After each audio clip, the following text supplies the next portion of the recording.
காலையில் பசங்களை ஸ்கூலுக்கு அனுப்பிச்சோன்னே இந்த மாதிரி நல்லா சூடாக வந்து பால் காய்ச்சி காஃபி போட்டு குடித்தாங்க வந்து பார்த்திங்கன்னா நமக்கு நெக்ஸ்ட்டு ஒர்க்கே வந்து ஸ்டார்ட் பண்ணுறது கொஞ்சம் எனர்ஜெட்டிக்காக இருக்கும். என்னதான் நம்ம காஃபி பவுடர் வந்து நல்லா டைட்டான கண்டெய்னரில் போட்டு வச்சுருந்தாலும் சில நேரம் வந்து அது கெட்டியாகிடும்.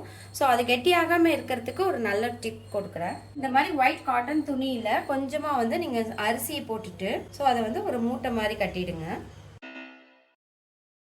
ஸோ இதை வந்து பார்த்திங்கன்னா காஃபி பவுடர் நம்ம போட்டிருக்க அந்த டப்பாக்குள்ளே வந்து போட்டு வச்சுடுங்க. போட்டுட்டு மூடி வச்சிட்டிங்கன்னா ஸோ மூடி இருக்கும் போது அதில் இருக்க அந்த மாய்ஸ்சர்ஸ் எல்லாமே வந்து பார்த்திங்கன்னா இந்த துணி வந்து உங்களுக்கு அரிசியும் துணியும் வந்து அப்சர்வ் பண்ணிக்கும்.